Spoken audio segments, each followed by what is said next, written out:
Hello, and thank you all for joining my YouTube comic video. Today we are going to be talking about the upcoming Avengers movie, the Infinity Wars movie.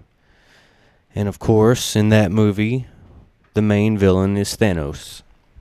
Now, we've been seeing snippets of Thanos at the end of both Avengers movies, and of course, he was in Guardians of the Galaxy, had quite a big role in that movie. But before we delve into the Infinity War, which I'm assuming they're going to focus on the Infinity Gauntlet series that was put out by Marvel. Let's see here, 91, I believe it is. But anyway, so this is the story arc, the comic story arc that they're going to be focusing on, I assume, in the movies.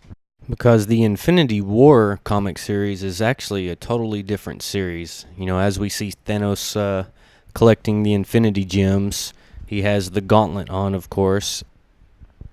And so, yeah, this is going to be the story they're focusing on. But before you can get to know the antagonist of a story, you have to know the protagonist, right?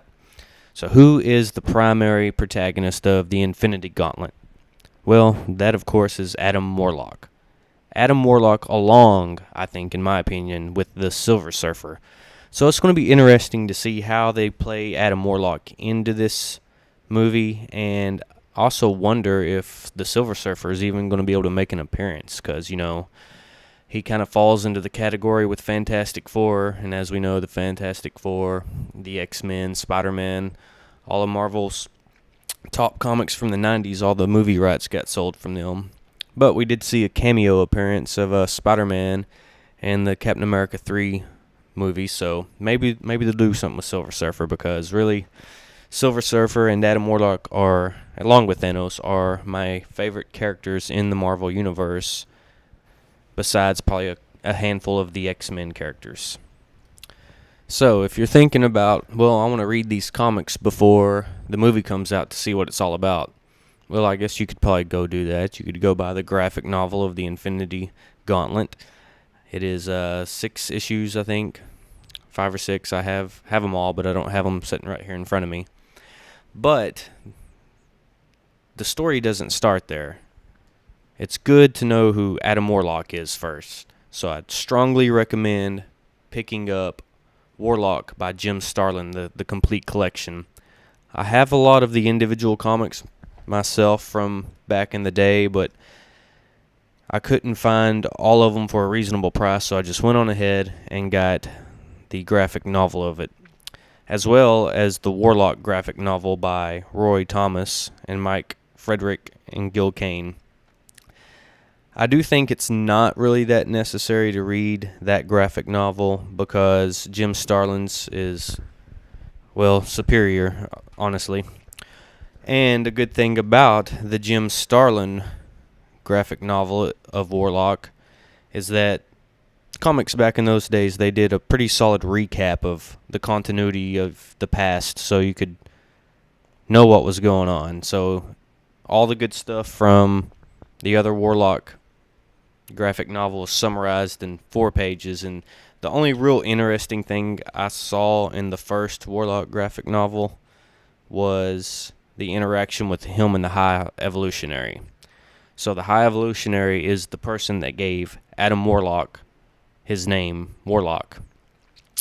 The character of Adam Warlock has gone through 3 different versions. The first one was the one that Stan Lee created, and he was just named him.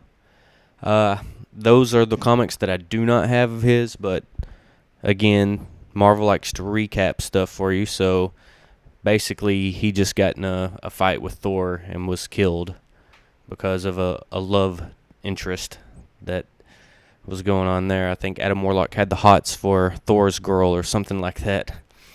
But anyway, on to the meat of it, which is the Warlock Jim Starlin version.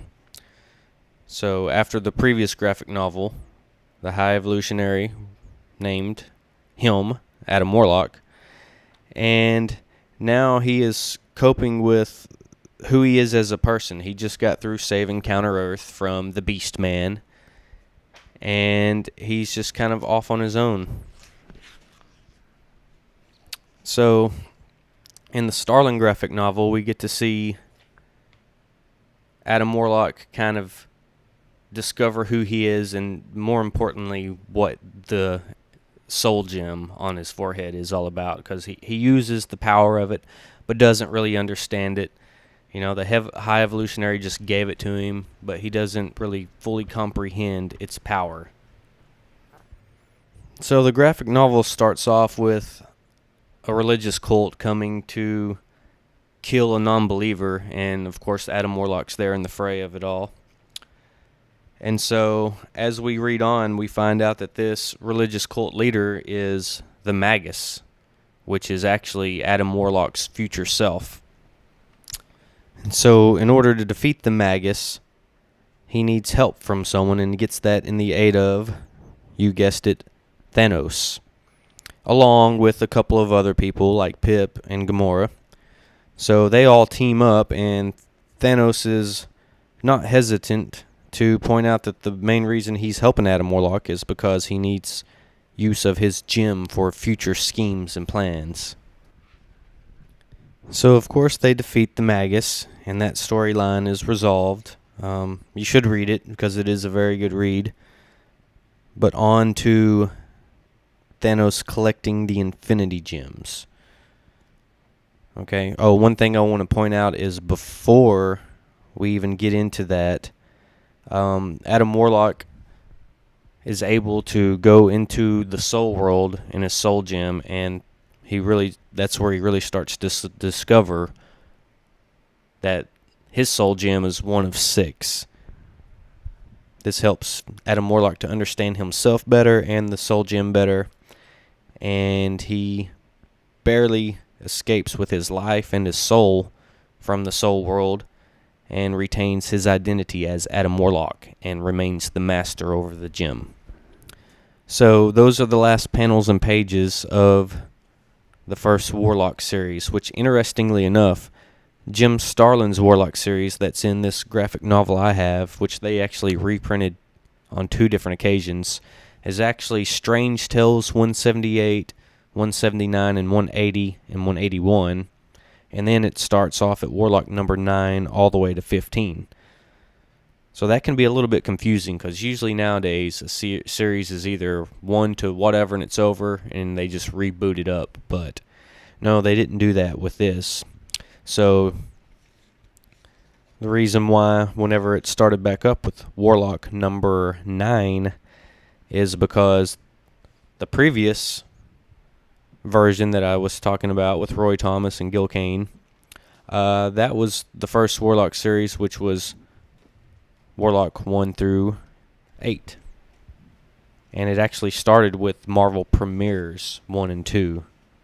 So, yeah, I have duplicate copies of the reprints, which is fine. They have different covers and they look cool, but I had to get these graphic novels to get the complete set, because I would rather do that than pay $10 to $15 for very low quality Warlock first prints. So I'm more interested in just collecting the stories.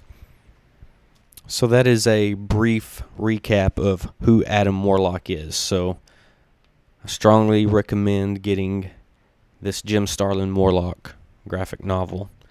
And the story doesn't end there in the graphic novels, because first, before the Infinity Gauntlet, there is the Infinity kind of synthetic stone that Thanos gets by acquiring all the Infinity Gems minus Adam Warlock's Soul Gem. So those 2 stories are in the Avengers Annual number 7, and a Marvel 2-in-1 presents Thing and Spider-Man. So those stories are actually resolved pretty quick in those 2 annuals. So Thanos gets defeated by trying to use the power of a synthetic gem. So if you want to know the full story on that, I would recommend reading that.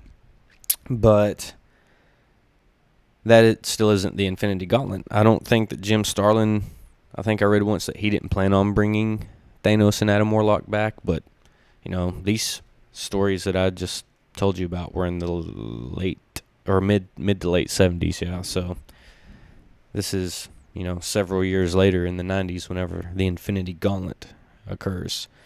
So I'll be making more videos about that as time goes on. And there's your starting point, Warlock by Jim Starlin, the complete collection. Get a good backstory of who Warlock is, as well as some Thanos stuff. And next video, I'll be talking about where you should pick up from there to get the full backstory for the actual Infinity Gauntlet.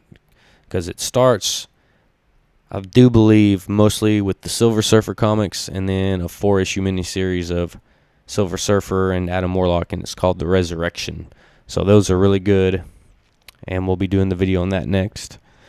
For those of you who don't know, I also have my own indie comic title out if you want to check it out. It's an ongoing series called Transmigrant Interdimensional Taxicab Service. Go to transmigrantproductions.com, and that will forward you to a Kickstarter if we have it going, or to the website. So check that out, and I'll throw up a video of that right quick for those interested. Thanks.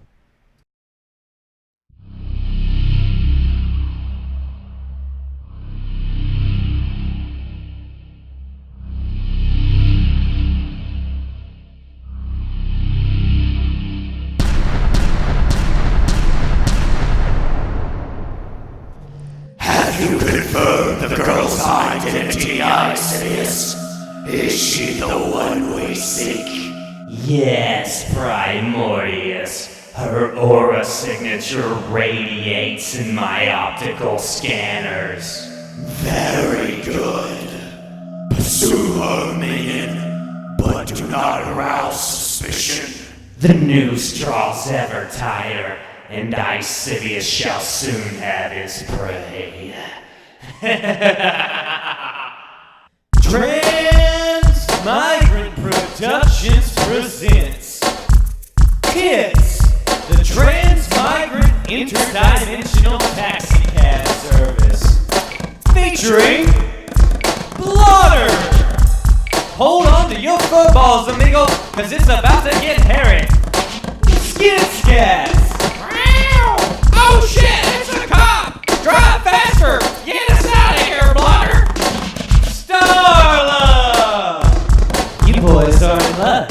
You just won a free ticket to the best show in town.